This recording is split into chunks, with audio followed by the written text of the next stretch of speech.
The Force binds all things across the galaxy, connecting every living being in an invisible web of destiny and power.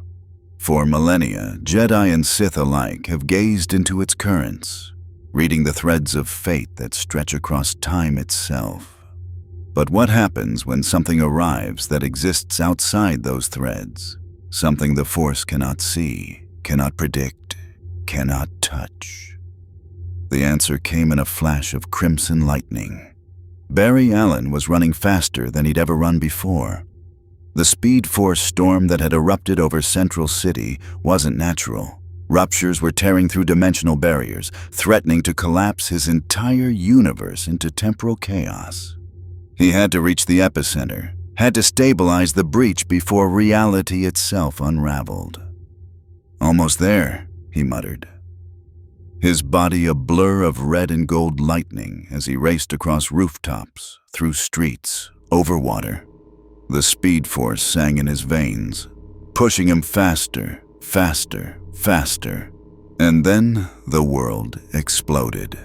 The dimensional barrier didn't just break, it shattered. Barry felt himself torn from his universe, pulled through a kaleidoscope of impossible colors and geometries that defied every law of physics he understood. He tried to stop, to anchor himself, but there was nothing to push against. The Speed Force screamed around him, carrying him through the void between realities. Then came the collision. Somewhere above, Tatooine. Rebel blockade runner Tantive. 4. Captain Ramus Antilles gripped the command railing as turbo-laser fire rocked his ship. The Star Destroyer Devastator loomed behind them like a dagger of death, relentlessly pursuing the stolen Death Star plans hidden somewhere in Princess Leia's possession. "Shields at 40%, his lieutenant shouted over the chaos of alarms and explosions. "Divert all power to engines," Ramus commanded. "We just need to—" Reality tore open directly in front of the blockade runner. Not a hyperspace jump. Not an explosion. A tear, jagged and wrong, crackling with energy that sensors couldn't classify. Red and yellow lightning arced across space itself, and from the breach came something impossible. A man. He was wreathed in crimson electricity, his body vibrating so fast that he appeared as a blur even to the ship's sensors. The impact with real space sent a shock wave rippling outward, disrupting both the rebel ship systems and the Star Destroyer's targeting computers. Barry Allen tumbled through the vacuum, disoriented, his Speed Force aura protecting him from the cold and pressure of space. His mind struggled to process what he was seeing. Massive wedge-shaped ships, energy weapons he'd never encountered, stars he didn't recognize. Where am I? A hangar bay door gaped open on the fleeing ship ahead. Pure instinct drove him forward. He ran, and in the vacuum of space, with nothing to push against, the Speed Force itself became his road. Lightning crackled beneath his feet as he sprinted through the void, covering the distance in microseconds. He phased through the Tantive 4's hull and collapsed on the hangar deck, gasping. Rebel soldiers surrounded him instantly, blaster rifles aimed at his head. Barry raised his hand slowly, his costume still sparking with residual Speed Force energy. The lightning arced between his fingers, dancing across his iconic red suit with its gold lightning bolt emblem. "Don't move," a soldier barked. "Identify yourself." "Barry Allen," he managed, his voice hoarse. I'm not sure where I am, or when I am." He looked around at the alien technology, the uniforms, the weapons. "This isn't Earth. This isn't even my universe, is it?" The soldiers exchanged confused glances. One spoke urgently into a comlink. "Captain, we have an intruder in Bay 7. He came through the hull. No breach. Just came through it." "Impossible," came the tinny reply. "Sir, you need to see this." Within minutes, Barry found himself in the ship's brig, though brig was generous. It was more of a storage hold converted into a makeshift holding cell. Energy bars hummed across the entrance, and suspicious rebels watched him through the barrier. He'd cooperated completely. Whatever was happening, wherever he was, these people were clearly running from something dangerous. The fear in their eyes, the way they'd fortified their positions, the damage he'd seen on the walls. They were at war. The door hissed open, and a young woman entered. She wore white robes, her hair styled in distinctive side buns, and she carried herself with authority that belied her apparent age. 2 guards flanked her, weapons ready. Princess Leia Organa studied the strange prisoner with sharp, analytical eyes. She'd seen many things in her years with the rebellion. Droids with hidden messages, Jedi rumors, Imperial atrocities, but never anything like this. "Your reading is human," she said without preamble. "But your energy signature is off every known chart. The scientists think you might be some kind of Imperial experiment, a new Inquisitor perhaps, or a Sith weapon." "I'm not with any empire," Barry said firmly. "I'm a hero. Where I come from, I protect my city, Central City. I'm called the Flash, and I'm just as confused as you are about how I got here." "The Flash?" Leia tested the name. "And you claim to have come from another universe?" "I know how it sounds. But look at me. Do I look like anyone you've ever seen? This suit, this lightning." He let a small spark dance between his fingers. "This is the Speed Force. It lets me move faster than anything in my world. I was trying to stop a dimensional collapse when something pulled me through." One of the guards stepped forward. "Your Highness, we should assume he's an Imperial infiltration unit. New tech, something we haven't encountered." But Leia was watching Barry's eyes. She'd learned to read people in the cutthroat world of Imperial politics. This man was telling the truth, or at least what he believed to be the truth. "How fast?" she asked suddenly. "I'm sorry." "You said you move fast. How fast?" Barry hesitated, then stood. "May I?" At Leia's nod, the energy bars lowered. Before anyone could blink, Barry moved.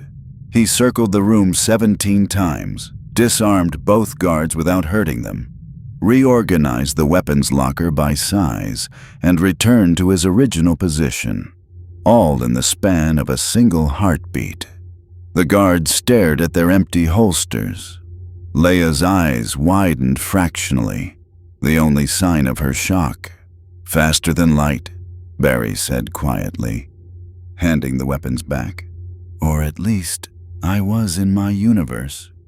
Here, I'm not sure yet, but I can help you.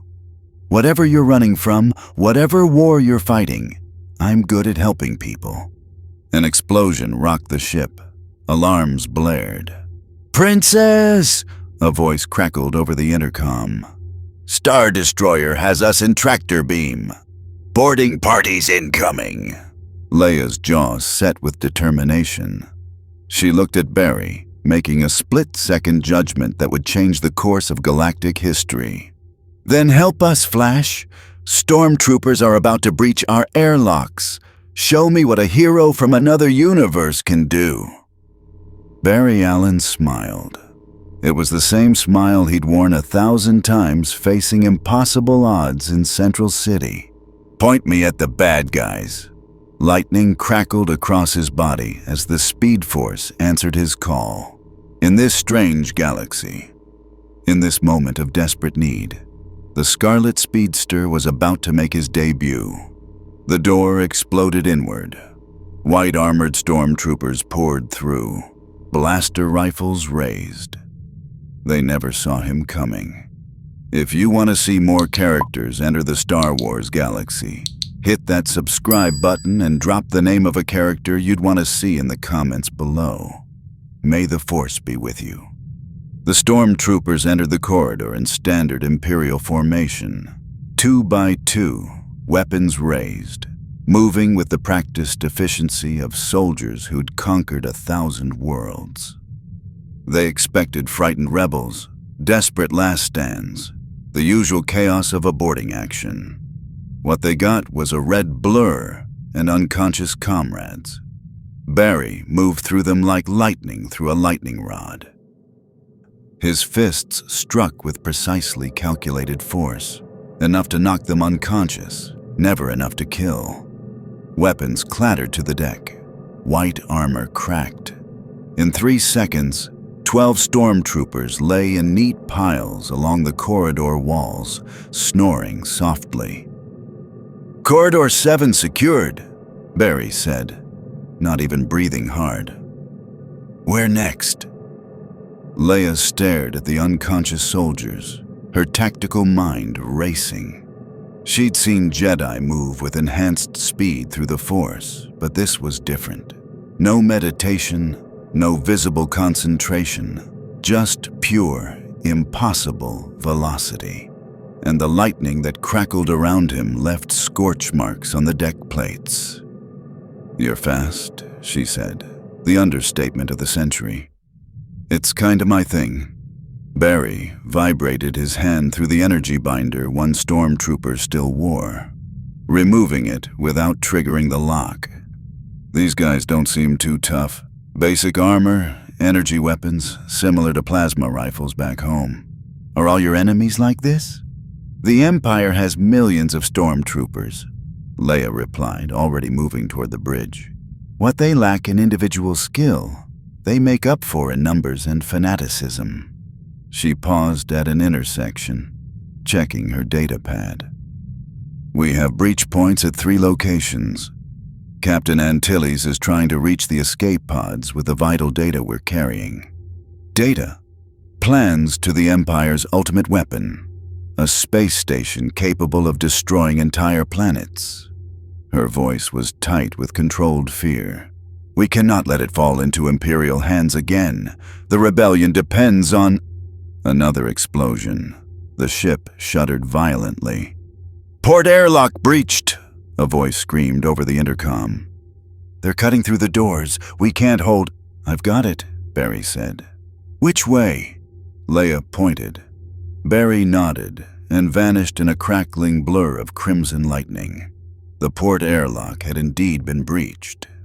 Imperial boarding cutters, massive mechanical claws mounted on assault shuttles, had torn through the hull like it was foil.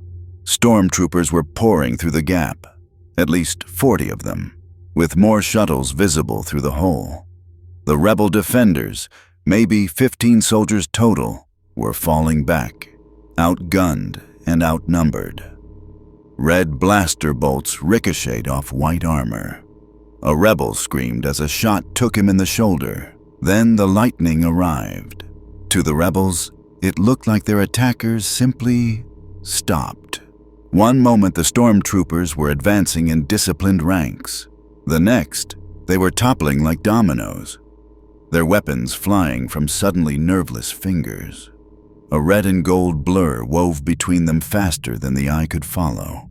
To Barry, the world had slowed to a crawl. He could see each blaster bolt emerging from the weapons at a lazy drift, easily sidestepped. He could count the individual armor plates on each stormtrooper, identify weak points, calculate the exact force needed for each strike. He disarmed the first squad with gentle taps to their hands.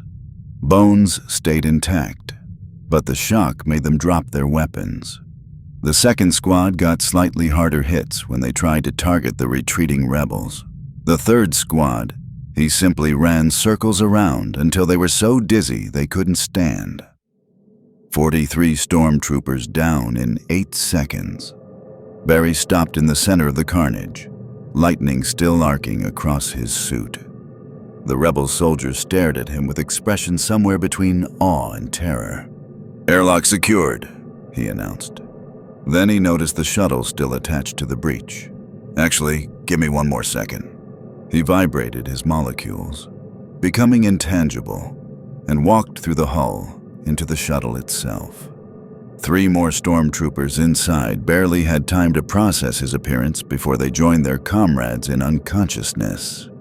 Barry grabbed the shuttle's control systems and vibrated them at a frequency that turned delicate circuitry into slag.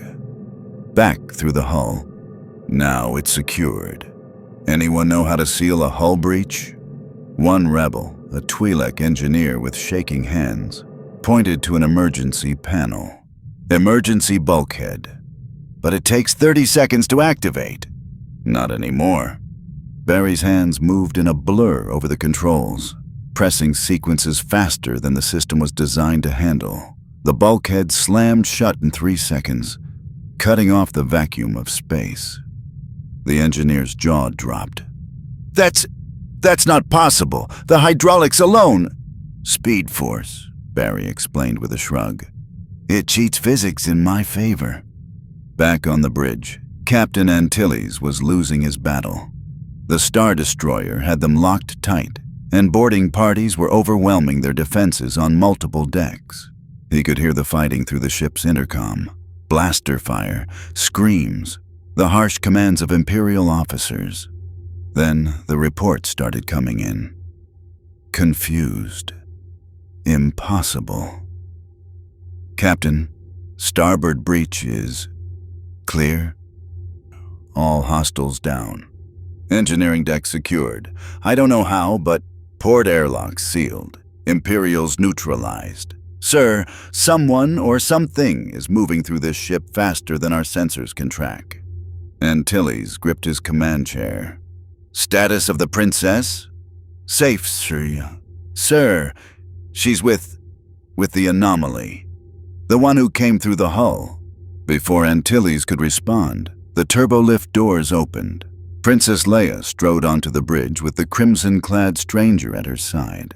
The man surveyed the tactical displays with intelligent eyes, taking in the massive Star Destroyer that held them captive. So that's the bad guy's ship, Barry observed. Big, intimidating, very authoritarian aesthetic. I'm guessing you can't just shoot it? Our weapons are no match for a Star Destroyer, Antilles said grimly. Even if we weren't caught in their tractor beam. Barry studied the holographic display showing the tractor beam projectors. Tractor beam? That's some kind of gravity well generator, right? Hold ships in place. He looked at the distance readings. About 2 kilometers from here to their generator. Correct, but without hyperdrive or engine power, we're trapped. Antilles met Leia's eyes. Your Highness, I recommend we prepare to evacuate the critical data via... What if I just turned it off? Barry interrupted. The bridge went silent. I'm sorry, Antilles said. The tractor beam generator. What if I just ran over there and smashed it? Or better yet, rewired it to fail? I'm pretty fast. Could probably make it there and back before they even knew I'd left. Through space? Antilles looked at him like he'd suggested flying by flapping his arms. Well, yeah, the Speed Force lets me run on anything. Air, water, technically even nothing if I go fast enough. 2 kilometers is easy. I've run across oceans back home. Leia stepped forward, her expression calculating. You're serious? You could actually do this? I mean, I'd need to see their ship's layout, know where the generator is located, and preferably have an exit strategy. But yeah, totally doable. Barry grinned. Wouldn't be the craziest thing I've done this week. That honor goes to accidentally entering another universe. The tactical officer pulled up schematics, intelligence the rebellion had gathered on Imperial Star Destroyer designs. Tractor beam generators are here, here, and here. Primary is ventral, with redundant backups. Barry studied the display for 5 seconds, memorizing the layout. Got it. 1 destroyed tractor beam generator coming right up. He turned toward the airlock, then paused. Oh, and Captain, when I blow the generator, punch it. Get out of here as fast as this ship can move. Don't wait for me, I'll catch up. How will you... trust me." Lightning crackled around Barry's body, building in intensity. "I'm very good at running." He phased through the hull and was gone.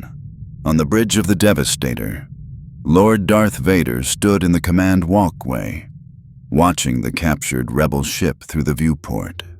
His breathing echoed through the chamber, mechanical, rhythmic, eternal. And then he felt it. A disturbance. Not in the Force. That was the problem. He felt the Force recoil, like fabric pulled taut suddenly going slack. Something was moving toward his ship, something that left a void in the cosmic tapestry. "Lord Vader?" an officer asked nervously. "Is something wrong?" Vader's hand clenched. "We have an intruder." Running through space should have been impossible. Barry Allen had learned long ago that impossible was just a word people used before he proved them wrong. The Speed Force crackled beneath his feet, creating a path where none existed. He couldn't breathe out here. Didn't need to when he moved this fast. His aura protected him from the cold, the radiation, the vacuum itself. To an outside observer, he was a crimson lightning bolt arcing across the void between two ships. The Star Destroyer loomed larger with each microsecond. Barry had fought giant robots, alien invasions, and reality-warping metahumans, but this ship was something else entirely. A wedge of military might over a mile long, bristling with weapons, radiating menace. The empire that built this thing didn't just want to win wars. They wanted to terrify galaxies into submission. He phased through the hull near the ventral surface, his molecules slipping between the atoms of durasteel plating. The interior was exactly as the schematics showed. Utilitarian corridors, imperial efficiency taken to cold extremes. Stormtroopers marched in patrol patterns, officers barked orders. None of them saw the red blur that streaked past, faster than their eyes could register. Barry found the primary tractor beam generator in 6 seconds. It was massive. A circular chamber filled with humming machinery, power conduits thick as tree trunks, and a focusing dish that probably cost more than a small planet's GDP. Technical readouts in a language he couldn't read scrolled across monitoring stations. "Okay, let's see what we've got." Barry phased his hand into the primary power coupling, feeling the energy flow. He dismantled Reverse Flash's time machine once by understanding its quantum resonance. This was cruder, simpler. Just immense power channeled through graviton emitters. He vibrated the coupling at a specific frequency. The crystalline matrix inside began to crack. Alarms shrieked. The generator's hum became a grinding roar. "Much faster than expected," Barry muttered, already moving. He hit the backup generators next. 2 quick strikes with vibrating hands, turning delicate control systems into molten slag. The third backup. He simply tore the power coupling free with his bare hands. The tractor beam died. On the Tantive 4's bridge, sensors confirmed what seemed impossible. "Tractor beam failure across all projectors. We're free. Full power to engines," Antilles commanded. "Now, now, now!" The rebel blockade runner leapt forward like a startled bird, engines screaming as it raced away from the Star Destroyer. Through the viewport, they could see small explosions rippling across the Imperial ship's surface where the generators had failed catastrophically. Leia watched the distance grow between the ships, her expression carefully controlled. "Did he make it?" As if in answer, a red blur appeared on the bridge, resolving into Barry Allen. He was grinning, completely unharmed. "Tractor beam officially smashed." "You're welcome." He looked at the tactical display. "And we're moving. Good. Because they're going to be pretty angry in about 3, 2, 1. On the Devastator, chaos reigned. Tractor beam generators 1 through 7 destroyed, a technician screamed. Sabotage! Internal sabotage! Impossible, Admiral Motti snarled. We had no intruders on scanners. The rebel ship was fully contained. The rebel ship is escaping, another officer reported. Shall we pursue? But Darth Vader wasn't listening to any of them. He stood perfectly still on the command walkway, his presence radiating cold fury. His mind reached out through the Force, searching for the saboteur, the intruder, the impossible thing that had violated his ship. Nothing. Wherever he looked, whatever he sought, the Force showed him only emptiness where the intruder had been. Not darkness that he understood, not light that he could track. This was absence, a hole in the cosmic tapestry that should not exist. For the first time since his transformation into the Dark Lord of the Sith, Darth Vader felt something he'd almost forgotten. Uncertainty. My lord? Motti ventured carefully. Your orders. Vader's breathing echoed through the sudden silence on the bridge. Every officer waited, terrified of becoming the target of his anger. Track them, Vader said finally, his voice like grinding stone. But do not engage. Not yet. He turned to face the Admiral, and even through his mask, his intensity was palpable. Whatever just infiltrated this ship, I could not sense it through the Force, could not predict it, could not see it. The implications hung in the air like a death sentence. Contact the Emperor, Vader commanded. Tell him we have encountered an anomaly, something that moves outside the Force's vision. His fist clenched at his side. Something that should not exist. The Tantive 4 made the jump to hyperspace 12 minutes later, leaving the Star Destroyer far behind. In the ship's makeshift common area, the crew gathered around Barry Allen like he was a mythical creature made flesh, which, from their perspective, he essentially was. You ran through space, one pilot kept repeating. Through the vacuum, through nothing. The Speed Force is weird, Barry admitted, accepting a cup of water from a grateful rebel soldier. It's basically an extra-dimensional energy field that powers speedsters in my universe. It lets me break a lot of rules: friction, gravity, conservation of momentum. When I'm moving fast enough, physics becomes more of a suggestion. But you're not Force-sensitive, Leia observed, studying him with those sharp, analytical eyes. Our scanners can't detect any midi-chlorian activity in your blood. Whatever powers you, it's completely separate from the Force. Midi what now?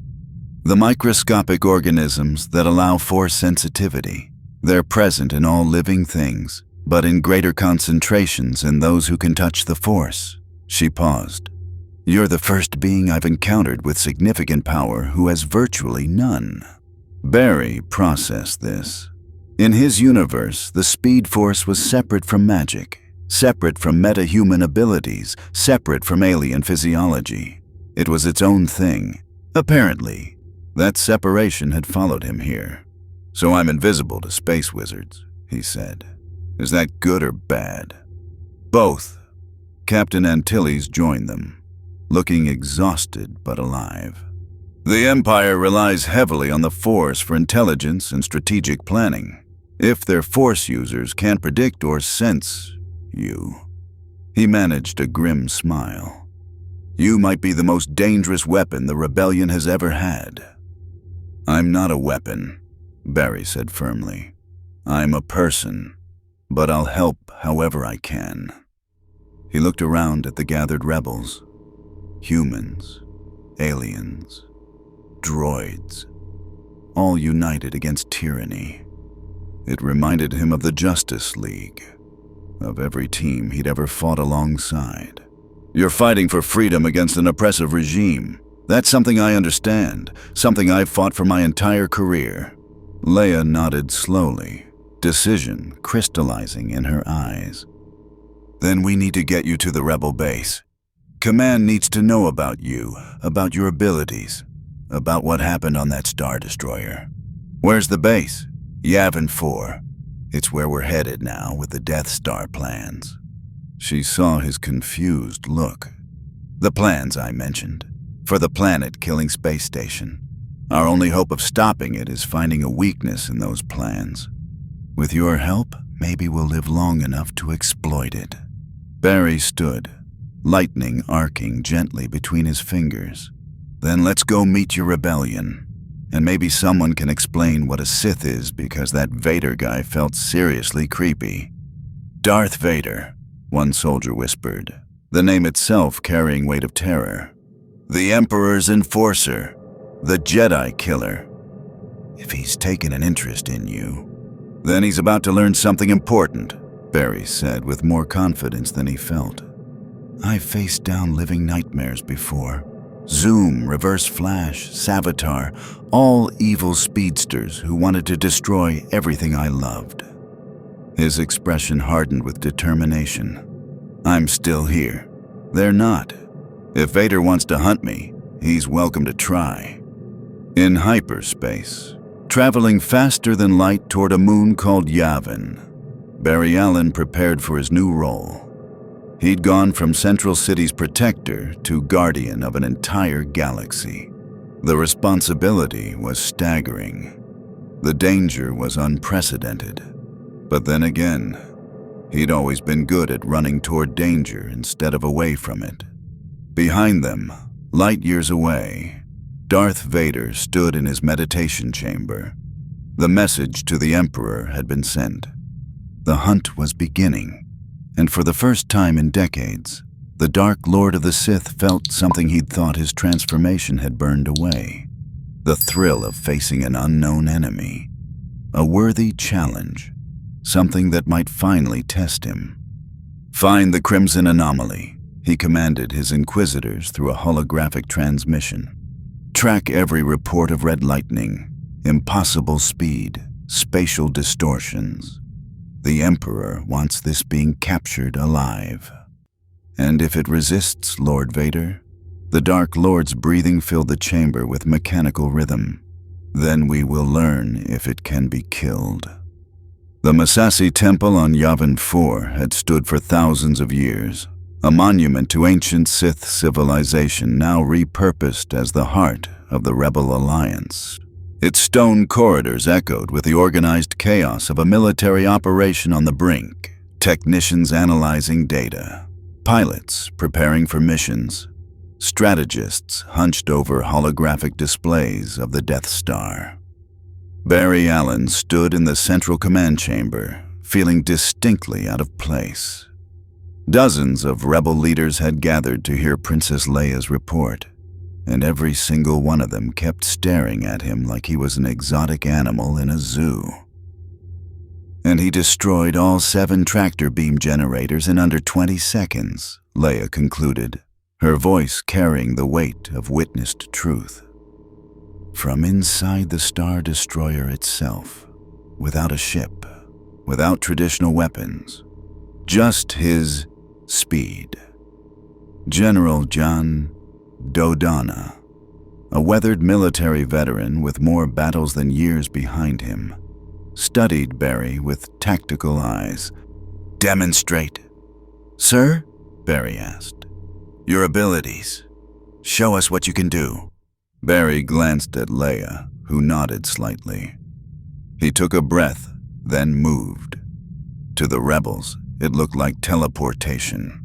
One moment, Barry stood near Leia. The next, he was beside Dodonna. Then, at the holographic display. Then back to his original position. The entire circuit took a quarter of a second, and he'd reorganized the data pads on 3 different tables along the way. The room erupted in startled exclamations. Several hands went to weapons before their owners remembered this was supposed to be a demonstration. "I can go a lot faster," Barry said apologetically. "But I didn't want to knock anything over or create a vacuum displacement." Broke a lot of windows doing that when I was first learning. Mon Mothma, the dignified leader of the Rebel Alliance, stepped forward. Her expression was carefully neutral, but Barry could see the calculating intelligence behind her eyes. You claim to be from another universe entirely, another reality. I know it sounds crazy. We have hyperdrive technology that breaks the speed of light. Mon Mothma interrupted gently. We know of the Force, which defies conventional physics. We've encountered species that exist partially out of phase with normal space-time. Your claim is unusual, Mr. Allen, but not impossible. She paused. The question is, why should we trust you? It was a fair question. Barry thought about all the times he'd had to earn trust back home, from the CCPD, from the Justice League, from a world that didn't understand meta-humans. You shouldn't, he said honestly. Not yet. I'm a stranger from nowhere you can verify. I have powers you can't explain, and I showed up at the exact moment you're planning your biggest strike against the Empire. He met Mon Mothma's gaze steadily. But I can prove myself. Give me assignments. Test me. Put me under surveillance if you want. I'll earn your trust the same way I earned it back home, by protecting people who need protecting. Noble words, Admiral Akbar said, his Mon Calamari features unreadable. But the Empire has infiltration technology we're only beginning to understand. Shapeshifters, mind-controlled agents, holographic disguises. Then test me however you need to. I'm not going anywhere. Barry smiled slightly. Well, I mean, I could go anywhere, but I won't. You're fighting fascism. I'm really good at fighting fascism. Seems like a natural partnership. Dodonna pulled up a holographic star chart. Scarif, Geonosis, Lothal. In the past week, there have been reports across 3 systems of Imperial installations being sabotaged, weapons depots destroyed, stormtrooper patrols found unconscious. Security footage shows only red lightning and blur. He looked at Barry. That wasn't you. I've been in your universe for less than a day, Barry said, confused. Whatever those were, it wasn't me. The room went quiet. Leia frowned. Then there's another entity with similar abilities already operating in the galaxy? Or the Empire is fabricating reports to spread paranoia, Mon Mothma suggested, making us see threats where none exist. But Barry was thinking about something else. The Speed Force was singular in his universe, one energy field that powered all speedsters. But what if dimensional barriers had been weakening? What if his arrival wasn't unique? What if something else had crossed over? Before he could voice his concerns, an alarm blared through the temple. Imperial probe droid detected at Sector 77 Alpha, a technician shouted. It's transmitting. Our location has been compromised. The room exploded into controlled chaos. Officers barked orders. Pilots ran for their fighters. The Death Star plan suddenly became secondary to the immediate threat of discovery. Dodonna's voice cut through the noise. How long until it finishes transmitting? 90 seconds, maybe less. Scramble all fighters. We need to... I've got it, Barry said. Where? A tactical officer highlighted a location on the map. 40 kilometers into the jungle, high in the canopy. Too far for conventional forces to reach in time. Barry ran. The jungle became a green blur. Trees, vines, ancient stone ruins. He wove through them at speeds that would have atomized normal matter. Animals scattered as pressure waves announced his passage. In 8 seconds, he'd covered 40 kilometers. The probe droid hung in the canopy like a mechanical spider, its transmission antenna glowing as it sent coordinates back to the Empire. Barry could see the data stream. a tight beam communication aimed at some distant Imperial ship. He vibrated his hand and reached into the droid's core systems, disrupting the transmission midstream. Then, for good measure, he removed the droid's central processor and crushed it. The transmission died. Barry grabbed the deactivated droid and ran back to the temple, arriving before most people had even finished processing that he'd left. He dropped the sparking droid at Dodonna's feet. Transmission interrupted. It got maybe 30% of the message out before I shut it down. The Empire knows something is here, but not what or exactly where. The general stared at the smoking droid, then at Barry. 40 kilometers, through hostile jungle, in seconds. Closer to 10 seconds, actually. Could have been faster, but I had to find it first. Barry dusted off his hands. So, did I pass the test? Mon Mothma and Dodonna exchanged a long look, the kind of wordless communication that came from years of working together in impossible circumstances. You'll be assigned to Princess Leia's command, Mon Mothma decided. Reconnaissance missions primarily. The Empire cannot predict you, cannot track you effectively. That makes you ideal for intelligence gathering. And sabotage, Dodonna added. If you can infiltrate a Star Destroyer undetected, you can reach targets we've considered impossible. Barry nodded, accepting the responsibility. Whatever you need. I'm in this now. There's one more thing, Leia said, pulling up a different display. While we were in hyperspace, I did research. Cross-referenced every religious text, prophecy, and Force vision in our database. She highlighted a passage in an ancient Jedi manuscript recovered from Jeddah. This was written over 3,000 years ago. The text was in a language Barry couldn't read, but a translation appeared. When the darkness grows absolute, and fate itself bends to tyranny, a crimson star shall fall from beyond the veil, not of the Force, but of its own speed. It will race against destiny itself. The star will bear lightning, and where it runs, the paths of the future will scatter like leaves in storm. Barry felt a chill run down his spine. That's talking about me? The Jedi believed prophecy was interpretation of Force visions, Leia explained. Glimpses of possible futures. But if you truly exist outside the Force... She met his eyes. Then maybe this isn't prophecy. Maybe it's a warning they saw but couldn't understand. A description of something the Force itself feared. The Crimson Star. Mon Mothma repeated softly. Is that what you are, Mr. Allen? A living disruption to destiny?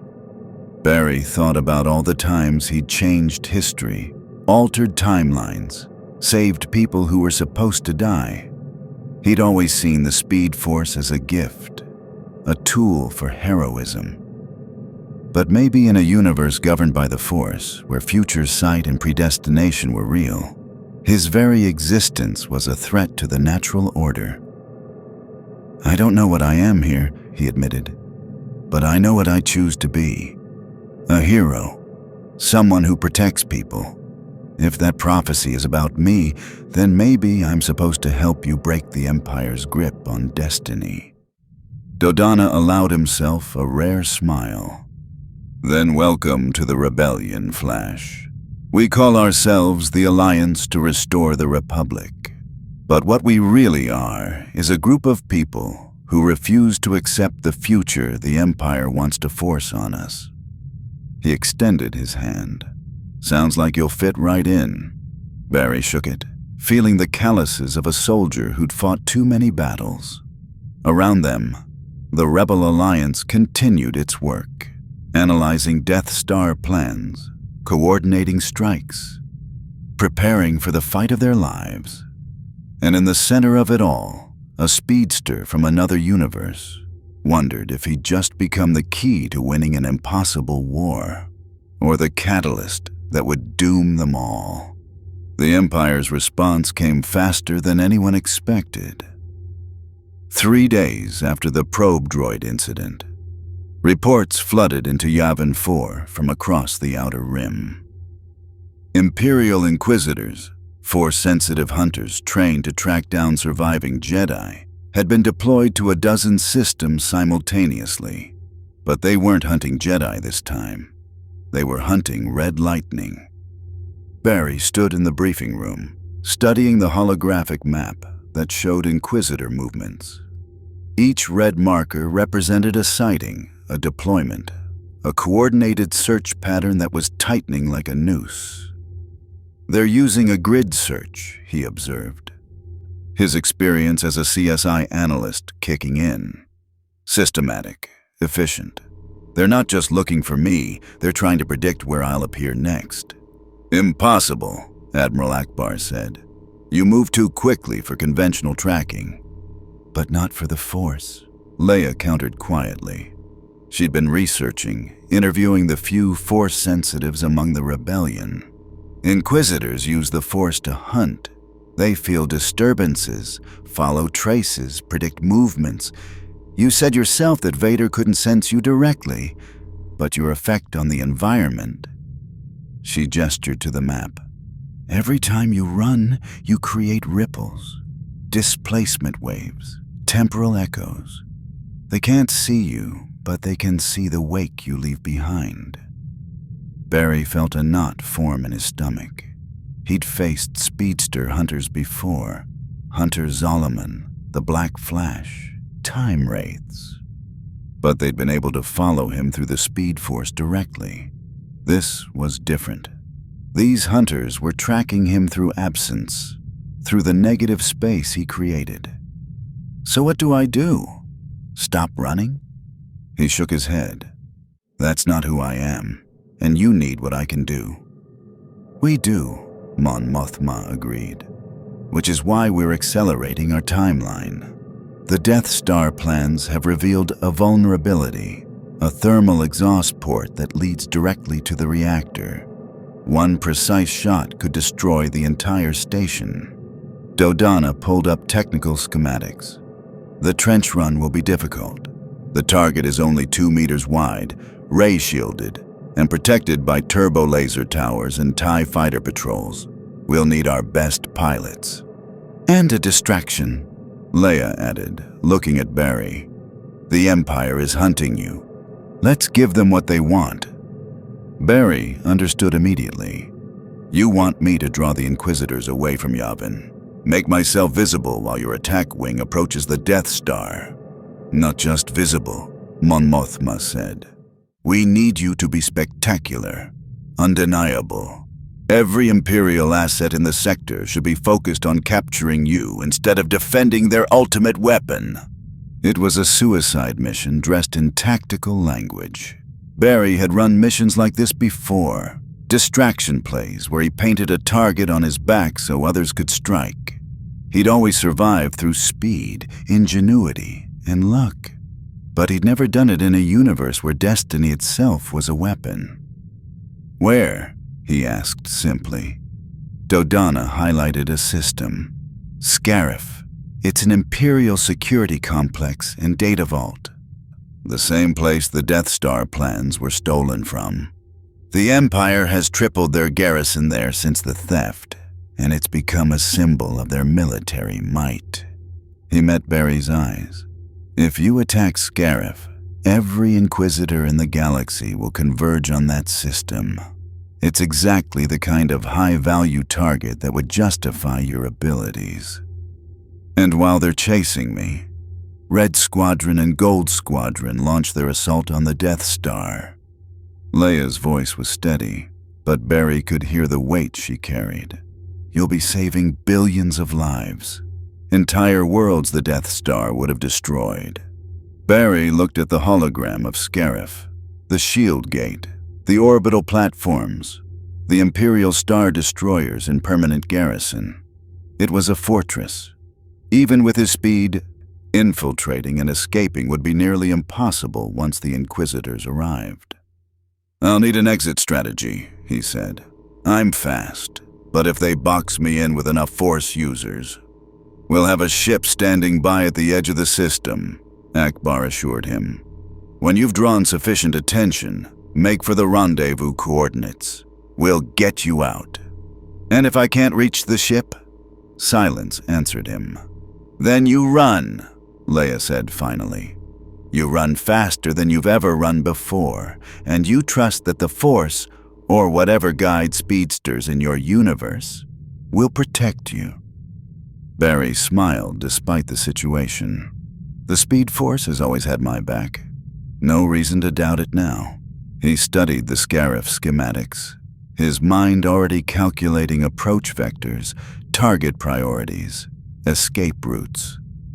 When do I leave? Immediately, Dodonna said. We've arranged transport on a smuggling vessel that won't attract attention. Once you're in the Scarif system, the rest is up to you. As the briefing dispersed, Leia caught Barry's arm. A word? They walked to one of the temple's observation platforms, looking out over the jungle moon. Twin suns were setting, a sight that still looked alien to Barry despite 3 days of acclimation. You don't have to do this, Leia said quietly. This isn't your war. This isn't even your universe. That's exactly why I have to, Barry replied. Back home, I've seen what happens when good people stand by and do nothing. I've watched cities burn, seen innocents die because heroes hesitated. He turned to face her. You're fighting fascism with whatever weapons you can find. I happen to be a pretty good weapon, and unlike most weapons, I choose to fight. The prophecy, Leia said. The Crimson Star. Do you believe in destiny? Barry thought about all the timelines he'd altered, all the fixed points he'd shattered, all the immutable futures he'd rewritten. I believe destiny is what we make it. Every choice, every action, every moment of courage or cowardice, those are what shape the future. Not prophecy, not fate, just people trying their best. The Jedi would disagree. They believed the Force had a plan. And where are the Jedi now? It was a harsh truth. Leia's expression tightened with old pain. Gone. Scattered. Broken. The Emperor and Vader hunted them to near extinction, all because they trusted in the Force's plan. Then maybe your galaxy needs someone who doesn't follow any plan, Barry said. Someone who just runs toward trouble and figures it out along the way. Lightning crackled between his fingers. Not aggressive, just present. That's what I'm good at, Leia. Running toward the danger everyone else runs from. She studied him for a long moment. This strange warrior from beyond reality who spoke of heroism like it was simple. The rebellion has a saying, may the Force be with you, but the Force doesn't touch you. So what do you say instead? Leia smiled slightly. May speed be your shield, Barry Allen, and may the Empire learn to fear red lightning. The transport ship Lucky Guess was a battered YT-1300 freighter held together by spare parts and optimism. Its captain, a scarred Duros named Shriv, took one look at Barry and laughed. You're the secret weapon. Kid, you look like you got lost on the way to a costume party. I get that a lot, Barry said amiably, settling into the co-pilot's seat. How fast can this thing go? Fast enough. 0.5 past light speed in hyperspace if the motivator doesn't give out. Shriv initiated the launch sequence. You really gonna attack Scarif? That's a death trap even for Jedi. Good thing I'm not a Jedi. They made the jump to hyperspace, and Barry watched the stars stretch into lines. He'd crossed dimensions, but this, faster than light travel through a tunnel of impossible physics, still amazed him. The Speed Force could punch through dimensions, but hyperspace was something else entirely, a shortcut through reality itself. Tell me about Inquisitors, Barry said. How dangerous are they? Shriv's expression darkened. Dangerous enough. They're failed Jedi or broken Force users the Empire twisted into hunters. Not as powerful as Vader, but nastier. They enjoy the hunt, enjoy the kill. He glanced at Barry. They use double-bladed lightsabers that spin, cut through starship hulls like they're paper. Can they see the future? Some can. Glimpses, possibilities. The Force shows them what might happen, and they use it to stay 3 steps ahead. Shriv adjusted their course. But you're different, right? Princess said you exist outside the Force. That's the theory. Then maybe you got a chance. Or maybe you're just gonna die confused. The Duros grinned with dark humor. Either way, we'll know soon enough. Scarif in 30 minutes. Barry closed his eyes and reached for the Speed Force. It was still there, thrumming in his cells, connecting him to the infinite energy field that transcended dimensions. In his universe, the Speed Force was part of creation itself, older than gods, deeper than time. Here, in this galaxy far from home, it felt different. Not weaker, just foreign, like hearing a familiar song played in a different key. I can do this, he told himself. I've faced impossible odds before. This is just another Tuesday. But even as he psyched himself up, doubt whispered. The Inquisitors were coming. Vader was hunting him. And the Force itself might see him as an abomination, a crack in the cosmic order that needed to be sealed. The hyperspace alarm chimed. "Scarif dead ahead," Shriv announced. "You sure about this?" Barry stood, lightning beginning to arc across his suit. "No, but I'm doing it anyway." "That's the spirit." Shriv brought them out of hyperspace at the edge of the system. Through the viewport, Scarif hung like a jewel. Turquoise oceans, white beaches, and a massive shield gate protecting Imperial secrets. "Good luck, kid. Try not to die." Barry phased through the hull and into the vacuum of space. The Speed Force caught him, created a path, carried him forward. Toward the fortress, toward the hunters, toward destiny. Barry hit the shield gate at Mach 12. The energy barrier was designed to stop capital ships, missiles, and orbital bombardments.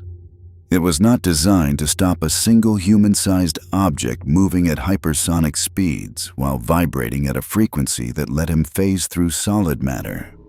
He passed through the shield like it wasn't there. Alarms shrieked across every Imperial station in the Scarif system. Sensors that had been tracking empty space suddenly registered an energy signature moving faster than their systems could calculate. Turbolaser batteries swiveled, but their targeting computers couldn't lock onto something that moved between scanning pulses. Barry descended toward the Citadel Tower, the massive structure that housed the Empire's most secure data vaults. Stormtroopers on the landing platforms looked up just in time to see a crimson lightning bolt streak past, leaving a thunderclap in its wake. He hit the tower's entrance at ground level, phased through the reinforced doors, and found himself in a pristine white corridor filled with startled Imperial officers. "Hi," Barry said, waving. "I'm here to cause problems." Then he moved. To the Imperials, it was like being caught in a tornado made of lightning. Datapads flew from hands. Blasters skittered across floors. Officers found themselves suddenly sitting in different rooms, completely unharmed but utterly confused. Barry didn't hurt anyone. Didn't need to. He just needed to be noticed. He reached the central data vault in 3 seconds, vibrated through the vault door, and started pulling random data cylinders from their storage racks. He didn't know what they contained, but the frantic security response suggested they were important. "Intruder in Data Vault 7!" Voices screamed over the comm system. Security teams, converge. Activate ray shields. Ray shields slammed down across corridors. Deadly energy barriers that could stop anything. Barry phased through them without slowing. He emerged on an upper level, waved cheerfully at the security cameras, and ran straight up the outside of the tower. Death troopers, elite special forces in ominous black armor, deployed on the roof. Their weapons were more advanced than standard blasters, designed to kill Jedi and other high-value targets. They opened fire with disciplined precision. Barry caught 3 bolts mid-flight, their energy dissipating harmlessly in his Speed Force aura. He flicked them back toward the shooters, not to injure, just to disarm. The bolts splashed against armor, knocking weapons from grips.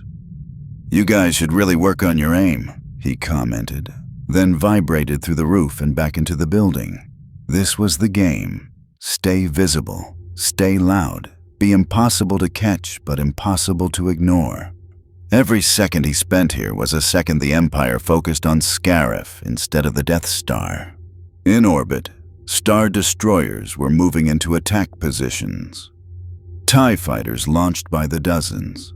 And somewhere in the galaxy, Barry knew, Inquisitors were feeling the disturbance, sensing the void where he moved, following the wake he left in the Force's fabric.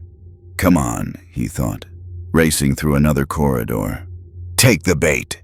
Focus on me." On the bridge of the Super Star Destroyer Executor, Darth Vader stood before a holographic display showing Scarif in chaos. Red lightning signatures appeared and disappeared faster than sensors could track. Hundreds of Imperial personnel were reporting encounters with the anomaly, but none could capture it. "My lord," Captain Pyatt said nervously, "the facility commanders request reinforcements." "The intruder is everywhere." Vader's breathing filled the bridge with mechanical rhythm. Through the Force, he reached out toward Scarif, trying to sense the disturbance. And once again, he felt only absence. A hole in reality where something moved too fast for precognition to follow. "Dispatch the Inquisitors," Vader commanded. "All of them. This ends today." "All of them, my lord. That will leave our Jedi hunting operations across 3 sectors. This is not a Jedi." Vader's voice carried the weight of absolute certainty. "This is something the Emperor fears more than any surviving Jedi, something that can alter the very future we have foreseen." His fist clenched. "Send them all, and prepare my shuttle. I will go to Scarif myself." Piet paled. When Vader personally deployed, bodies were left in his wake. "At once, my lord." Across the hologram, Vader watched the Crimson Anomaly continue its impossible dance through Imperial security. The creature was taunting them, drawing attention, which meant, "Captain, what is the Death Star's current location?" Pyatt checked tactical displays. "Approaching the Yavin system, my lord. Grand Moff Tarkin reports they'll be in firing range of the Rebel base within the hour." Vader's mind worked through the possibilities. The Rebels had stolen the Death Star plans. They knew the station's existence, and now, as their base faced annihilation, this speedster was attacking Scarif, the very place the plans had been stolen from. It was a diversion. "Contact Grand Moff Tarkin," Vader ordered. "Tell him to be prepared for a Rebel assault on the Death Star. The speedster is drawing our attention away from their true target." "But my lord, our analysts believe the Rebels are still analyzing the plans. They couldn't possibly mount an attack so quickly." "You underestimate them. And you underestimate what desperation drives beings to attempt." Vader turned from the hologram. "I will capture the speedster at Scarif. But warn Tarkin, the Rebels are coming for his station, and for once, they have hope." Barry felt the shift before he saw it. The Force couldn't touch him directly, but he'd learned to sense its presence by the way it affected the environment around him. And right now, the entire atmosphere of Scarif felt like it was holding its breath. He paused in an exterior courtyard, data cylinders still clutched in his arms. Stormtroopers were unconscious around him, stunned, but alive. In the distance, he could see Star Destroyers repositioning, their massive wedge shapes blocking out sections of sky. Then the sky split open. Not with ships this time. With darkness. 4 figures descended from Imperial shuttles, their presence radiating malevolence so thick that even Barry, who couldn't sense the Force, felt the temperature drop. They wore black armor adorned with red markings, and each carried a double-bladed lightsaber that ignited with a hiss of plasma. Inquisitors. The first one, taller than the others with a helmet shaped like a predator's skull, stepped forward. When he spoke, his voice was mechanically enhanced, stripped of humanity. Anomaly. You are designated for capture by order of the Emperor. Surrender, and you will not be harmed. Yeah, I've heard that before, Barry said, setting down the data cylinders carefully, usually right before someone tries to dissect me. He dropped into a ready stance. So here's my counteroffer. You guys leave, nobody gets hurt, and we all pretend this didn't happen.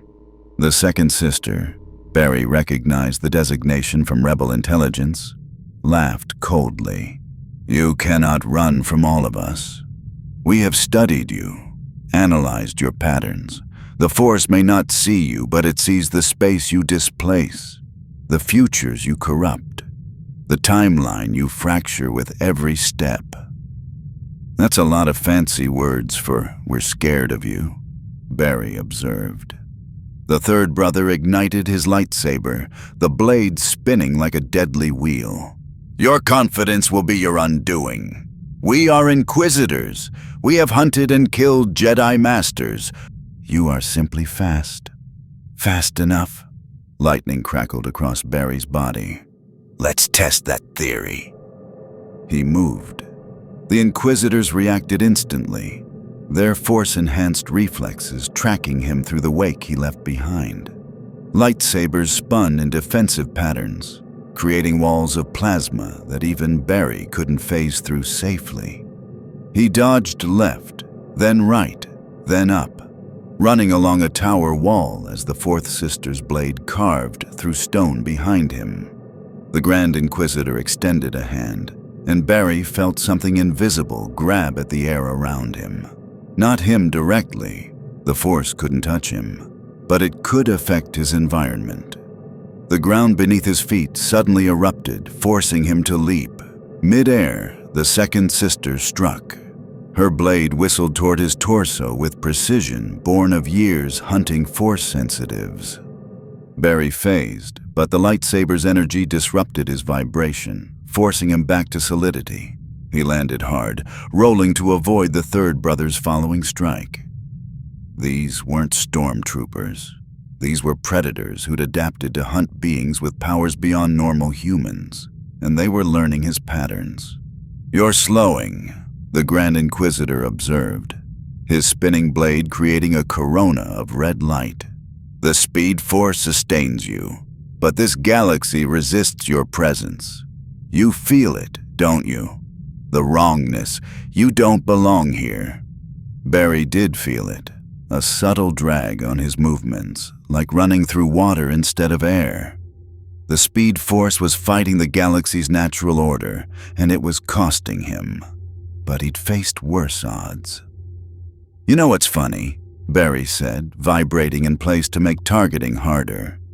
Back home, there are 4 speedsters who could beat me on my worst day.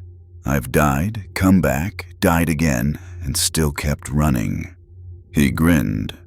You think 4 Force users with fancy swords are going to stop me? He became lightning. Pure speed Force energy, moving faster than thought, faster than precognition, faster than the space between moments. He struck each Inquisitor once, not killing blows, but impacts that sent them flying backward, their lightsabers deactivated from the sudden kinetic shock. When Barry stopped, he was breathing hard.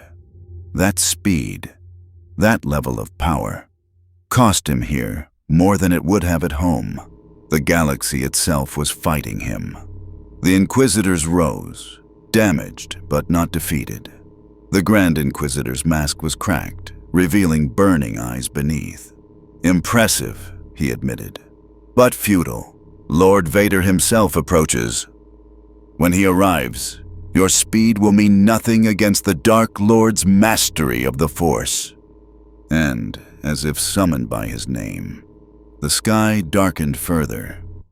A Lambda-class shuttle descended, flanked by TIE fighters. Its boarding ramp lowered before it even touched ground. Darth Vader emerged, his cape billowing in the wind generated by the shuttle's repulsors. His presence was overwhelming, not just power, but certainty, inevitability, destiny made flesh. He looked at Barry, and even through the mask, the weight of his attention was crushing. At last, Vader said, his voice echoing across the courtyard. The anomaly reveals itself. Barry's instincts screamed. Every part of his hero's training told him that this was a threat unlike any he'd faced in this galaxy. Time to run. Barry had faced villains who could control time. He'd fought speedsters faster than himself. He'd stared down the anti-monitor and lived to tell about it. But Darth Vader was different. The Dark Lord moved with deliberate slowness, each step measured, his breathing echoing like a death knell. He didn't need speed. He radiated inevitability, the certainty that no matter how fast you ran, fate would catch you. You cannot escape, Vader said, his voice cutting through the wind. The Emperor has foreseen your capture. It is destiny. Yeah, well, I've got a habit of breaking destiny. Barry's lightning intensified, crackling across his suit. Let's see how good your precognition is when I'm not following any timeline you can see. He moved. Faster than he'd moved since arriving in this galaxy, pushing the speed force to its limits. He became a crimson blur, circling Vader at speeds that should have been impossible to track. Every pass, he probed for weaknesses, testing Vader's reaction time, his defenses, his blind spots. Vader stood perfectly still. Then his hand moved. The force erupted outward in a sphere of invisible power. Barry felt it like hitting a wall, not physically, but the air itself had solidified around him. He phased, but the force wasn't solid matter. It was everywhere, pressing in from all directions, slowing his movements like running through molasses. Impressive speed, Vader acknowledged, turning to track Barry's slowed form. But speed without direction is meaningless. His other hand extended, and debris from the courtyard, chunks of stone, pieces of shattered droids, fragments of Dura steel, lifted into the air. With a gesture, Vader hurled the entire mass at Barry from a dozen angles simultaneously. Barry dodged, weaving between projectiles, but the force guided each piece, adjusting trajectories mid-flight. A stone clipped his shoulder. A metal shard grazed his leg. He was fast, but Vader was controlling the entire battlefield. You fight alone, Vader observed, advancing slowly. No allies, no support. The rebellion sent you here to die while they attempt their futile assault on the Death Star. Barry's blood ran cold. He knows. Yes, Vader continued, reading the realization in Barry's body language. Did you think your diversion would succeed? We anticipated your tactics the moment you revealed yourself. Even now, Grand Moff Tarkin prepares to crush the rebel attack. His hand clenched into a fist. Your sacrifice will be meaningless. The Inquisitors were recovering, moving to flank Barry. The Grand Inquisitor's lightsaber spun to life. Shall we contain him, Lord Vader? No. Vader's lightsaber ignited with a snap hiss, its crimson blade casting bloody light across his mask. "I will take him myself. Observe and learn." Barry's mind raced. If Vader knew about the Death Star attack, the rebellion was walking into a trap. He had to warn them, had to get to a transmitter, had to... Vader struck, not with his blade, but with the Force. Barry felt an invisible grip close around his chest, not touching him directly, but compressing the air in his lungs, tightening the space around him. He couldn't phase through pressure itself. "The Force cannot grasp you," Vader said, his blade sweeping in a controlled arc. "But it can manipulate everything around you. The air you breathe, the ground beneath your feet, the space you occupy." Barry vibrated free of the pressure, gasping, but Vader was already adapting. The ground erupted beneath Barry's feet. A force push sent him tumbling backward. When he tried to run, Vader collapsed a stone pillar directly in his path. This wasn't like fighting other villains. Vader wasn't trying to hit Barry. He was trying to predict where Barry would be and cut off his options. Every move Barry made, Vader countered before he'd even finished the thought. "Your power is remarkable," Vader admitted, parrying a lightning-fast strike from Barry's vibrating hand. "But you lack discipline, training, purpose." His blade moved in perfect Form 5 technique, defensive, patient, economical. The Jedi were the same, all power, no vision. That is why they fell. Barry threw a lightning bolt, raw Speed Force energy. Vader caught it on his blade, the plasma absorbing the electricity. Then he redirected it back at Barry with a Force push. Barry dodged, but the attack had driven him toward the Inquisitors. The second sister's blade slashed at his back. He phased, ran up a tower wall, leapt toward open sky, and Vader Force pulled him back down. Barry hit the courtyard hard, his Speed Force aura absorbing most of the impact. He rolled to his feet, but Vader was already there, lightsaber descending in a killing blow. Barry caught the blade between his hands, his Speed Force aura the only thing preventing the plasma from severing his arms. The heat was incredible. The energy screamed against his aura, and he could feel it draining him faster than anything had before. "Impossible," the third brother whispered. "He caught a lightsaber with his bare hands." "Not impossible," Vader corrected, pressing down with inhuman strength. "Merely unprecedented." His mask turned slightly, studying Barry with cold curiosity. "Your power protects you, but for how long?" Barry's arms shook. The Speed Force was burning energy at an unsustainable rate. To maintain the aura strong enough to resist a lightsaber, if he held on much longer, he'd drain completely. So he did what he always did when overwhelmed. He got creative. Barry released the blade and vibrated his entire body at a specific frequency, one that matched the lightsaber's own plasma oscillation. For a split second, he became the same type of energy. The blade passed through him harmlessly. Then he punched Vader in the chest plate. The impact sent the Dark Lord stumbling backward, the first time anyone in the courtyard had ever seen Vader forced to retreat. His armor had absorbed most of the blow, but a small crack appeared in the chest panel. Vader looked down at the crack, then at Barry. Behind the mask, something that might have been respect flickered in his thoughts. "You are stronger than anticipated," Vader said. "The Emperor will be pleased." "I'm not going with you," Barry shot back, lightning arcing wildly around him. "And I'm not letting you destroy the rebellion." "Then you will die here." Vader raised both hands and the entire courtyard responded to his will. Stone, metal, debris, even unconscious stormtroopers lifted into the air. You cannot dodge everything. You cannot phase through everything. And you cannot run forever.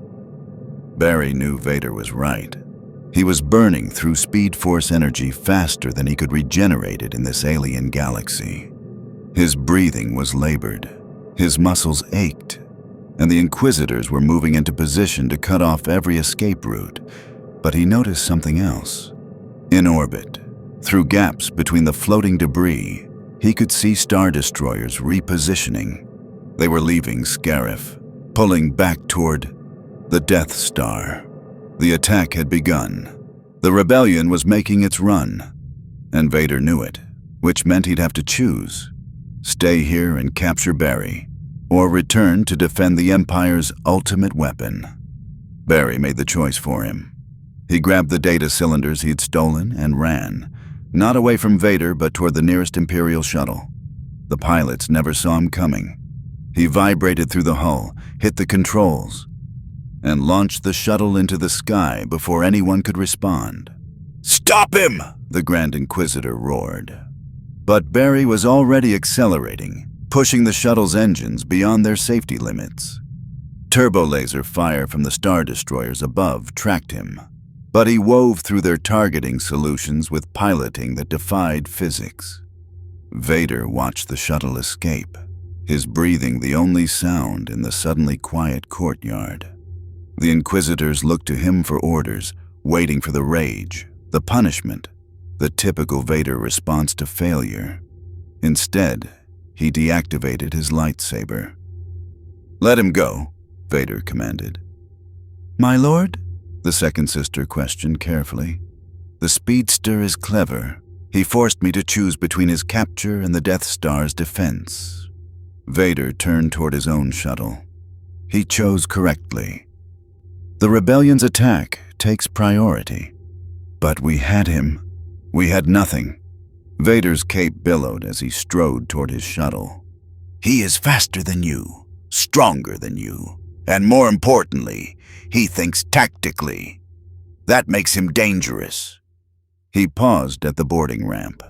"Inform the Emperor. The anomaly is a greater threat than anticipated, and it fights for the rebellion." As Vader's shuttle lifted off, racing toward the Death Star, Barry's stolen shuttle broke orbit. He'd bought the rebellion time. He'd drawn Imperial forces away. He'd done his job, but Vader's words echoed in his mind. "The Emperor will be pleased." Why would the Emperor be pleased that Barry was strong? Unless capturing him wasn't the goal. Unless they wanted to see what he could do. Unless this whole thing had been a test. Barry pushed the shuttle's engines harder, racing toward the rendezvous coordinates the rebellion had given him. Somewhere in the Yavin system, pilots he'd never met were flying a desperate attack against impossible odds. And he'd just proven to the Empire exactly how dangerous he was. The rebellion had gained a powerful ally, but the Empire had gained something more valuable: knowledge. The Yavin system had become a battlefield. Barry arrived in his stolen shuttle just as the rebel starfighters launched their assault on the Death Star. Through the viewport, he watched X-Wings and Y-Wings, small, fragile craft, diving toward a moon-sized battle station bristling with weapons. "This is insane," he muttered, pulling up communication frequencies. "Rebel Command, this is Barry Allen in stolen Imperial shuttle designate. I don't actually know the designation. I'm friendly, don't shoot me." Static crackled, then a familiar voice. "Flash, this is Princess Leia. We read you. The attack has begun. Can you assist?" Barry looked at the tactical display. TIE fighters swarmed like angry insects. Turbo laser fire filled space with deadly light, and the rebels were hemorrhaging ships. Gold 2 exploded in a flash of fire, followed by Red 4 spinning out of control with damaged engines. "I'm a runner, not a pilot," Barry said. "But yeah, I can help. What do you need?" "The trench run approach is our only chance. Our pilots need to reach the exhaust port, but TIE fighters are cutting them down before they can make the shot." Leia's voice was steady, despite the chaos. "Can you thin out the interceptors?" Barry studied the distance between his shuttle and the nearest TIE fighter cluster. 2 kilometers in space. While everything moved at velocities that would have seemed impossible before he'd learned what hyperspace could do. But the Speed Force didn't care about impossible. "Tell your pilots to watch for red lightning," Barry said. "I'm going outside."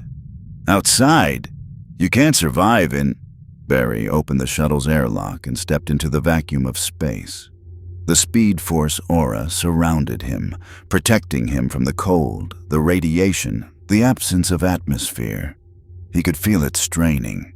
This galaxy fought his every use of power, but it held. He oriented himself toward the nearest cluster of TIE fighters pursuing an X-wing and ran. Through vacuum. Across nothing. Lightning trailing behind him like a comet's tail. The TIE fighter pilots never saw him coming. One moment they were locked on a rebel target. The next, their control panels exploded in showers of sparks as something vibrated through their ships at impossible speeds, disrupting every system simultaneously. 3 TIE fighters went dark, spinning helplessly.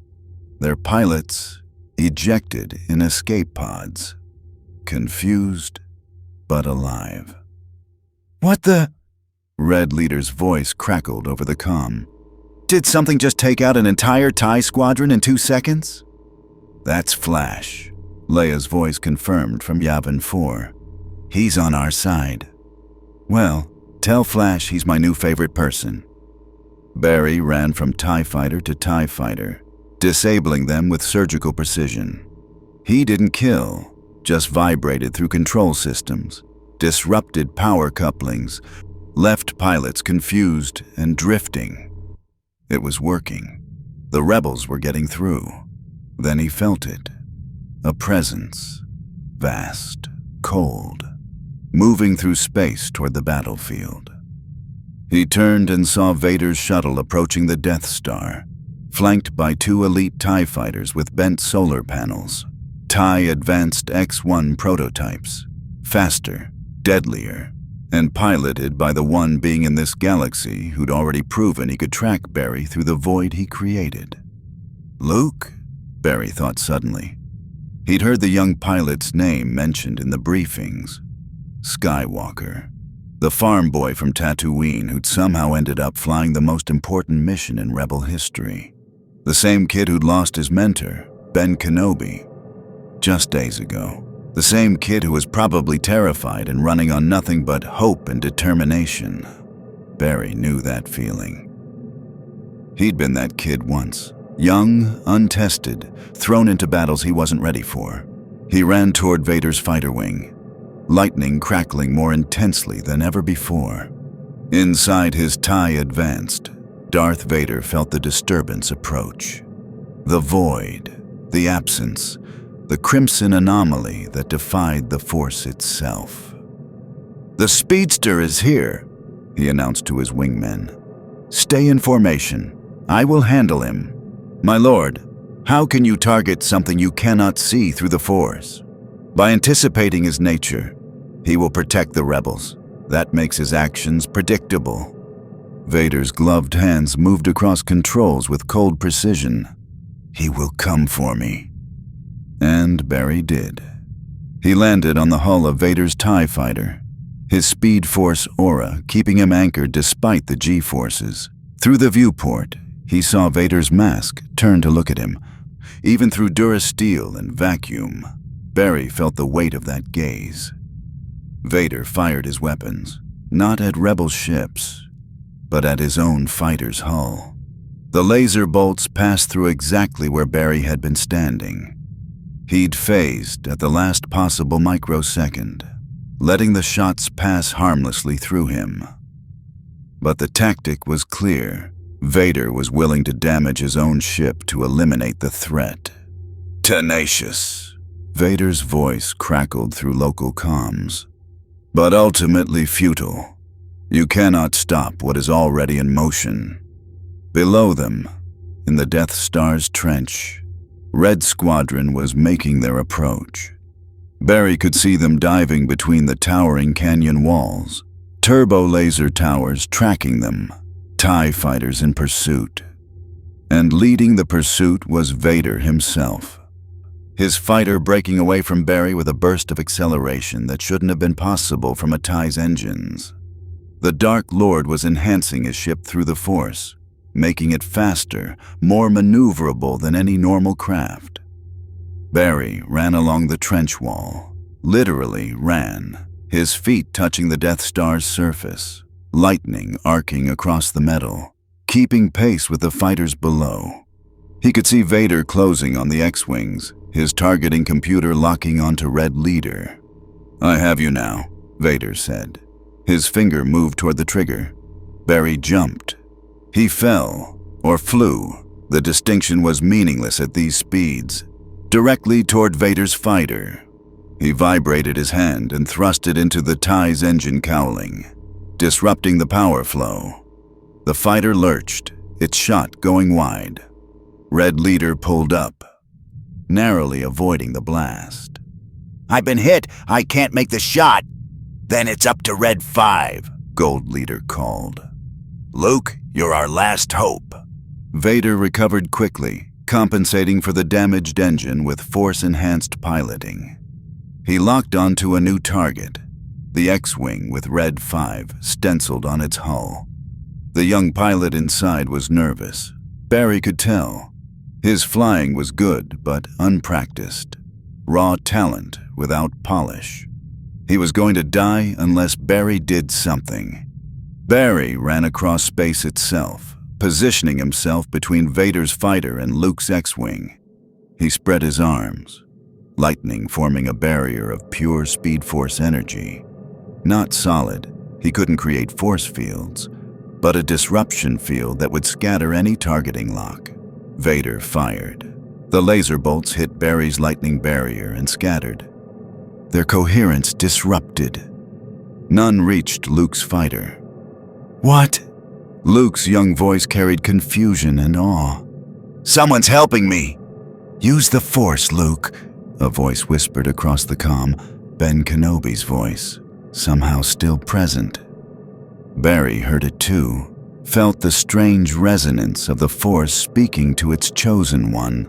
But while Luke listened to ancient wisdom, Barry focused on the immediate threat.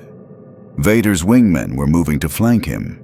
More TIE fighters were converging on the trench, and Barry's Speed Force reserves were dangerously low. Every second in this alien galaxy cost him more energy than it should have. He couldn't keep this up much longer. "Red 5, take the shot," someone shouted over the comm. "I can't see the exhaust port," Luke replied. "The computer's targeting system is damaged." "Then don't use the computer," Barry called, hacking into the comm frequency. "Trust yourself, kid. I've seen 1,000 heroes make impossible shots. They all had one thing in common. They believed they could do it." "Who is this?" "A friend." Barry vibrated through another volley of laser fire. "Now take your shot before I run out of energy playing defense." He felt Luke's hesitation, then decision. The kid switched off his targeting computer, closed his eyes, listened to whatever the Force was telling him, and fired. The proton torpedo streaked down the trench, impossibly precise, disappearing into the exhaust port. For a moment, nothing happened. Then the Death Star began to tear itself apart. Chain reactions rippled through the battle station's core. Explosions blossomed across its surface. The massive weapon, the Empire's symbol of ultimate power, was dying. "Pull up!" Barry shouted. "Everyone, get clear!" Rebel fighters streaked away from the Death Star as it entered its death throes. Vader's fighter was forced to break off pursuit, spinning away from the expanding shockwave. And Barry ran through space, through fire, through the debris field, gathering as much speed as he could manage. He grabbed Luke's X-Wing mid-flight, using the Speed Force to accelerate it beyond its normal capacity. The added velocity carried them clear of the blast radius just as the Death Star exploded behind them. The shockwave was apocalyptic. a sphere of fire and fury that briefly rivaled a small sun. Barry rode it like a wave, his aura protecting both himself and the X-Wing from the worst of the heat. When the light faded, the Death Star was gone, and the rebellion had won. Inside his tumbling TIE fighter, Darth Vader stabilized his craft and looked back at where the Death Star had been. Gone, destroyed.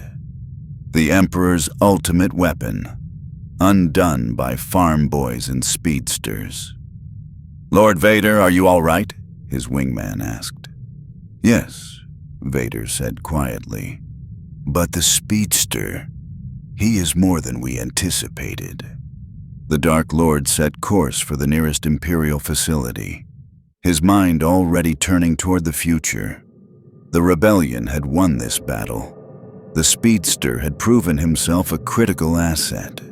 But wars were not won in single battles, and Vader had learned something valuable. The anomaly could be predicted through his protective instincts. He would defend others. That made him vulnerable. "Inform the Emperor," Vader commanded. "The Death Star is destroyed, but we have confirmed the Speedster's weakness.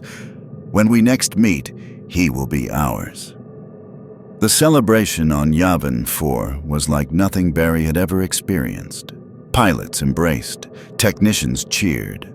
Even the normally stoic military leaders allowed themselves smiles. The Death Star, the Empire's ultimate weapon, the symbol of tyranny that could destroy entire planets, was nothing but cosmic dust. And they'd done it.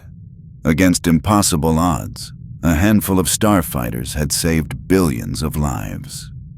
Barry stood at the edge of the celebration in the Great Temple, his suit still scorched from the Death Star's explosion. He was exhausted in a way he'd never felt before. Every cell in his body ached. The Speed Force connection felt strained, like a muscle pushed beyond its limits. Luke Skywalker found him there, the young pilot's face flushed with victory and disbelief. "You saved my life," Luke said simply. "When Vader had me targeted, you protected me. I felt you there, even though I couldn't see you." "You made the shot," Barry replied. "I just gave you the chance. Ben told me to trust the Force, to let go."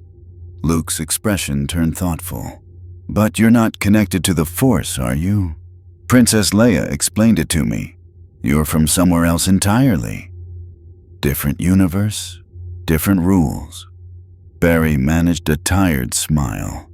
But heroism translates pretty well across realities.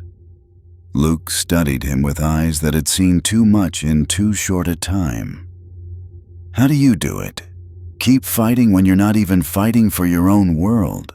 Barry thought about Central City, about Iris, Team Flash, the life he'd left behind, about whether he'd ever see them again. "Because it's the right thing to do," he said finally. "Where I come from, there's this idea that with great power comes great responsibility. I have power, so I use it to help people. Doesn't matter what universe they're from." "I wish I had your certainty," Luke admitted. "I'm just a farm kid who got lucky. I don't know if I can be what the rebellion needs me to be." "You already are," Barry said. "You destroyed the Death Star. That's not luck, Luke. That's courage, and courage is what heroes are made of." Before Luke could respond, Princess Leia approached, flanked by General Dodonna and Mon Mothma. The celebration continued around them, but their expressions were serious. "We need to talk," Leia said quietly. "In private." The war room was a stark contrast to the celebration outside. Holographic displays showed Imperial fleet movements, Star Destroyers repositioning, garrison reinforcements, communications traffic suggesting the Empire was mobilizing for retaliation. They're hunting you, Mon Mothma said without preamble. Every Inquisitor in the galaxy has been redirected to one mission: find and capture the Speedster. Vader's made it his personal obsession. Barry had expected this. And you're worried I'm drawing too much attention to the rebellion? We're worried, Dodonna corrected, that they'll sacrifice entire star systems to capture you. The Emperor doesn't tolerate threats. And you, Barry Allen, are the greatest threat to his precognition that's ever existed. A new hologram appeared. Intercepted Imperial communications, heavily encrypted but partially decoded. Barry saw his own image, captured from security footage on Scarif. Beneath it, Imperial High Gothic text that Leia translated. Subject 0. Priority. Absolute. Capture directive. Emperor's personal order. Note: Subject's energy signature designated Speed Force shows potential for extraction and weaponization. Barry's blood ran cold. They want to weaponize the Speed Force? Palpatine has been obsessed with immortality and ultimate power since before the Empire's founding. Leia explained. If he could extract your connection to this Speed Force, study it, replicate it. She didn't need to finish. The implications were horrific. An army of speedsters loyal to the Empire, Barry whispered. That would end the rebellion overnight. Which is why we need to discuss your future role, Mon Mothma said carefully. We're not asking you to leave. Your contributions have been invaluable, but we need to be strategic about how we deploy you. You want me to hide? Barry's voice was flat. We want you to be smart, Dodonna countered. Every time you use your powers openly, the Empire gets closer to understanding them. And if they capture you, they won't. Barry straightened despite his exhaustion. I'm faster than anything they have. Vader couldn't catch me. The Inquisitors couldn't contain me. I can run across galaxies if I need to. But you can't run forever, Leia said softly. You're not at full strength here. I can see it. You're slower than you were 3 days ago. Your lightning is less intense. This galaxy is wearing you down. She was right. Barry had felt it. The constant drain. The way the Speed Force had to fight against this universe's natural laws just to function. He was like a battery slowly losing charge with no way to fully recharge. There's something else, Mon Mothma said, pulling up another display. The reports we mentioned earlier, the other incidents of red lightning across the galaxy. We've confirmed 3 more in the past week. Scarif, yes, but also Lothal, Mandalore, and Coruscant itself. Barry frowned. That wasn't me. I've been here the whole time. We know, which means someone else came through. Barry's mind raced. When I was pulled into this universe, the dimensional barrier was shattered. What if it's still broken? What if other speedsters are being pulled through? The room went silent as the implications sank in. Other beings with your powers, Dodonna said slowly. Loose in the galaxy. Unknown. Uncontrolled. Potentially hostile. Yeah, Mon Mothma added. Your universe has villainous speedsters, correct? You mentioned them. Zoom, Reverse Flash, Savitar. Barry's exhaustion was forgotten, replaced by cold dread. If any of them are here, if Thawne or Hunter Zolomon found themselves in a galaxy with no heroes to stop them, he didn't finish. He didn't need to. We need to find them, Leia said. Before the Empire does. Before they cause catastrophic damage. Or before they ally with the Empire, Barry added grimly. Reverse Flash would jump at the chance to work with someone like Palpatine. They're both obsessed with controlling time and destiny. A new alarm blared. Not the frantic alert of an attack, but something else. Something that made every officer in the room tense. "Incoming transmission," a technician announced. "Imperial frequency. Coded for Flash, specifically. They're addressing you by name." Everyone looked at Barry. He nodded slowly. Put it through. The hologram shifted, and a figure appeared that made the temperature in the room seem to drop 20 degrees. Emperor Palpatine. He looked ancient, withered skin, yellow eyes that burned with malevolence, a hood casting his face in perpetual shadow, but his presence was overwhelming.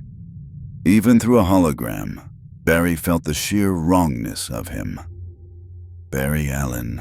Palpatine's voice was soft, almost gentle. The speedster from beyond. The anomaly that defies destiny itself.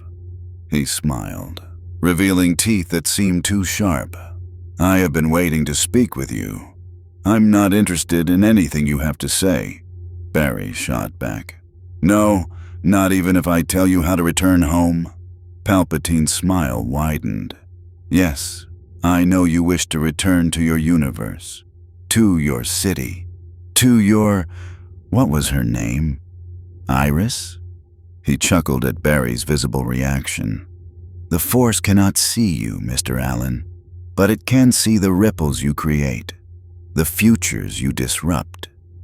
And in those disruptions, I see fragments, glimpses of the life you left behind." "What do you want?" Barry demanded. "A conversation, nothing more." Palpatine spread his hands in a mockery of openness. "You have something I desire. I have something you desire. Surely we can come to an arrangement that benefits us both.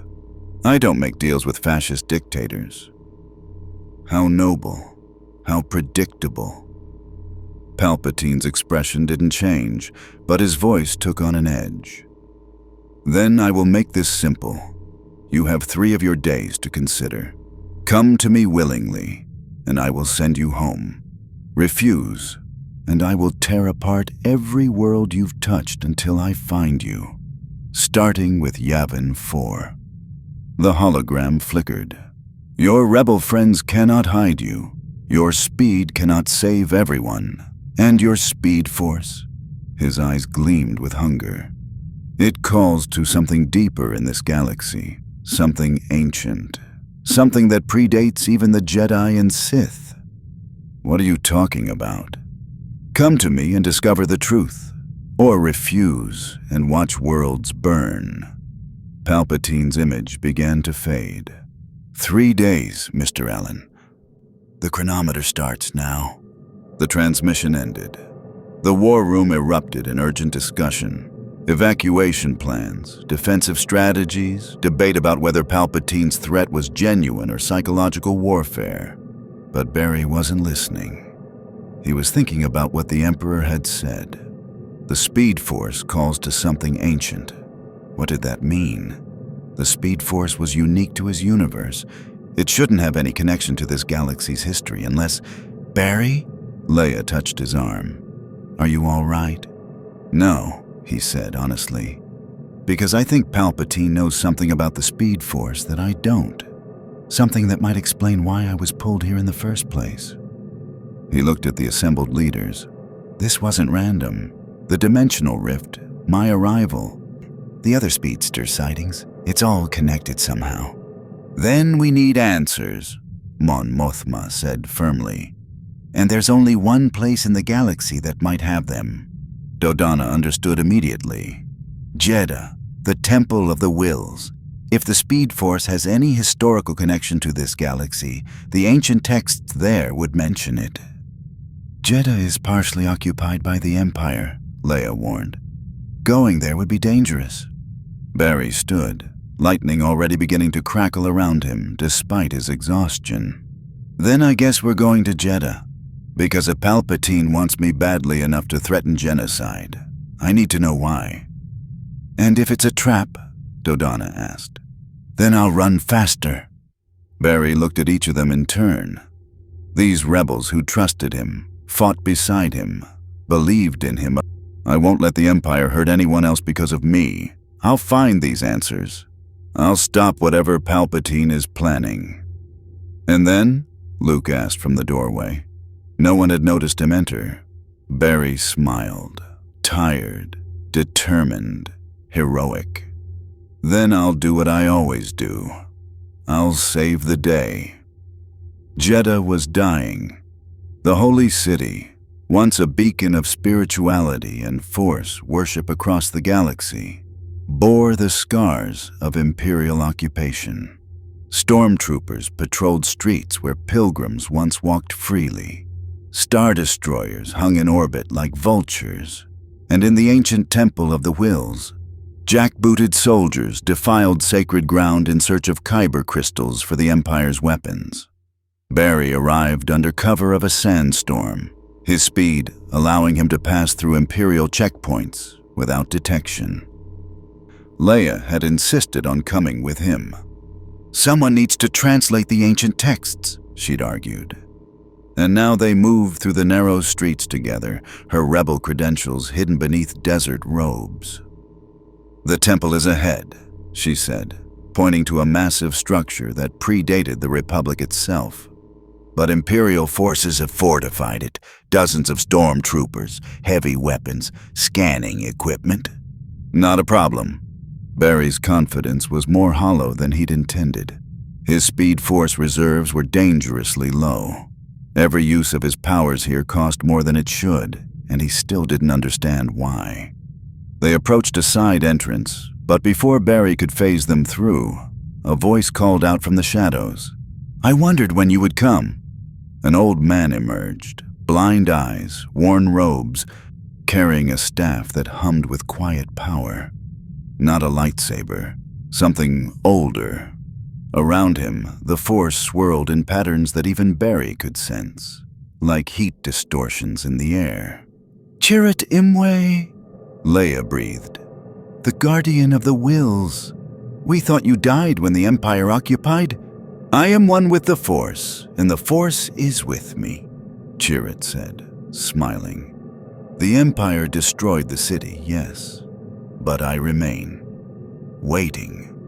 His blind eyes turned toward Barry with impossible accuracy. "Waiting for the one who moves outside the Force, the prophesied anomaly." "You know about the prophecy?" Barry asked. "I have lived it, studied it, meditated upon it for decades." Chirrut gestured for them to follow. "Come, the temple's true chambers lie beneath Imperial eyes. They search for crystals above, while the real knowledge waits below, patient as stone." He led them through passages that shouldn't exist, hidden corridors worn smooth by millennia of footsteps. The sounds of Imperial occupation faded, replaced by an ancient silence that felt heavy with meaning. They emerged in a circular chamber lit by luminescent crystals. The walls were covered in inscriptions, not basic, not any language Barry recognized. But somehow, when he looked at them, meaning flowed into his mind. The convergence of infinite speed. When time fractures and reality bleeds, the Crimson Runner will bridge what should not touch Speed Force and Living Force, collision of fundamental powers. "What is this?" Barry whispered. "The original prophecy," Chirrut explained. "Written by the first Whills, beings who existed before the Jedi, before the Sith, when the Force was young and undefined." He ran his fingers over the inscriptions with reverence. "They foresaw this moment, your arrival, not as accident, but as cosmic necessity." Leia was translating other sections. "It says the Speed Force and the Force are incompatible, parallel power systems that should never interact. When they do, reality itself becomes unstable." She looked at Barry with dawning horror. "Your presence here isn't just attracting Imperial attention. You're destabilizing the fabric of this galaxy." "That's why my powers drain faster," Barry realized. The universe is fighting me, trying to reject me like a foreign body. Yes, Chirrut confirmed. And the longer you remain, the worse the damage becomes. Time distortions, dimensional rifts. The barrier between your universe and ours grows thinner with each moment you spend here. He paused. That is why others are crossing over. The barrier you shattered is failing completely. Barry felt the weight of it crushing down on him. So I'm destroying this galaxy just by existing here? Not destroying, transforming. Chirrut moved to another section of wall. The wills wrote of two possibilities. In one, the Crimson Runner becomes a weapon, captured, controlled, his power extracted by those who would enslave the Force itself. That path leads to tyranny eternal. Time itself would become the Emperor's domain. And the other possibility? Leia asked, though her voice suggested she feared the answer. Sacrifice. Chirrut's voice was gentle. The Crimson Runner must choose to stay and doom both universes to collision, or to seal the breach forever, trapping himself in the space between realities, neither here nor home, nowhere and everywhere, running for eternity to hold the walls between worlds intact. The chamber fell silent, except for the soft hum of crystals. Barry thought about his life, about the endless running, the constant crises, the weight of being the Flash. How many times had he sacrificed? How many futures had he altered? Timelines had he broken? Loved ones had he lost? But this was different. This wasn't temporary death or erased timelines. This was eternal exile, running forever in the space between universes, never stopping, never resting, never going home, never seeing Iris again. There has to be another way, Leia said. We can fight the Empire without... The Empire is the least of your concerns, a cold voice interrupted. They spun. Emperor Palpatine stood in the chamber entrance, flanked by red-armored royal guards. But it wasn't just him. Behind him, reality rippled and tore, and through the breach came another figure. Yellow suit, reverse flash emblem, eyes burning with malevolent intelligence. Eobard Thawne, the reverse flash. Hello, Barry, Thawne said, grinning. Miss me? Barry's blood turned to ice. How? The same way you got here. Dimensional collapse, except I didn't fight it. Thawne's smile widened. I embraced it, and when I arrived, I found the most delightful ally. He gestured to Palpatine. An emperor who understands what you and I really are, Barry. Gods trapped in mortal shells. You made a deal with him, Barry realized. You're helping him extract the Speed Force. Better. Palpatine stepped forward, Force lightning crackling at his fingertips. I am going to merge the Speed Force with the dark side. Combine time manipulation with Force precognition. Create power that transcends both universes. His yellow eyes gleamed with hunger. And all I needed was 2 speedsters, one to study. Thawne moved faster than thought, slamming into Barry and driving him into the chamber wall. And one to dissect, Palpatine finished. Barry tried to phase, to vibrate free, but Thawne matched his frequency perfectly. They'd fought 100 times across a dozen timelines. Thawne knew every trick, every technique, every desperation move Barry could make. You're weak here, Thawne hissed. I can feel it. This universe drains you. But me? His lightning flared brighter. I've learned to feed on the Force itself. Corruption, anger, fear. It's all just energy. And I'm so much faster than you now.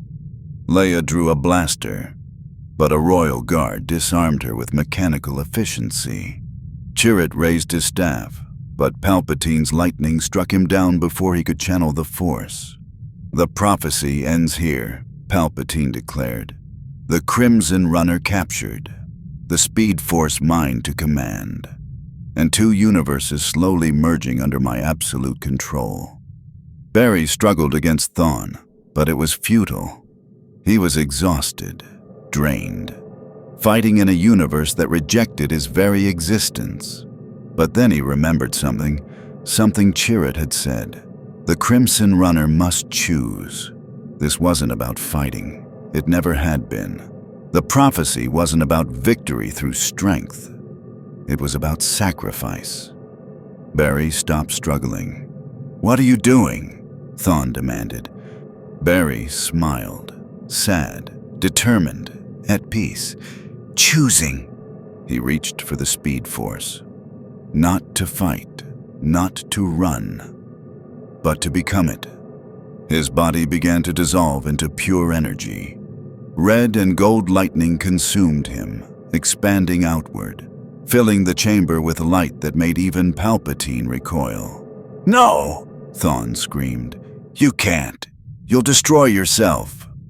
"I know," Barry said, his voice echoing from everywhere and nowhere.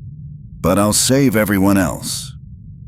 The dimensional rifts, all of them, across the entire galaxy, converged on his location. Barry could feel them, could sense every tear between universes. And in that moment of perfect clarity, he understood. He could seal them, but only by becoming the seal itself. Barry Allen, the Flash, the Crimson Runner, let go of his physical form.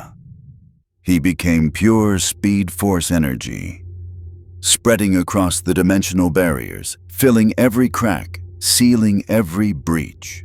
The pain was infinite. The loneliness was absolute. But both universes would survive.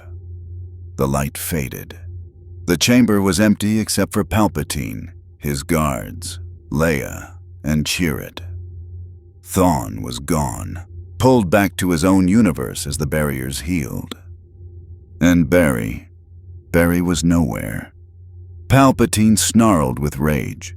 "Find him! Search every—" "You cannot find what has become everything," Chirrut said softly, pulling himself upright. "The Crimson Runner made his choice. He is the barrier now, running forever between worlds, holding them apart." He smiled despite his pain. "The prophecy is fulfilled, and your power, Emperor, remains limited to one universe alone." Palpatine's fury was terrible, but ultimately impotent. He'd lost. Across the galaxy, people reported seeing flashes of red lightning at the edge of their vision, glimpses of a runner who appeared for microseconds before vanishing. The rebellion called it hope. The Empire called it a phantom, but Force sensitives knew the truth. Somewhere in the space between realities, Barry Allen ran. Not in any physical place, but in the gaps between dimensions, forever keeping two universes from destroying each other. Luke Skywalker, training to become a Jedi, sometimes felt him, a presence that wasn't quite in the Force, but adjacent to it.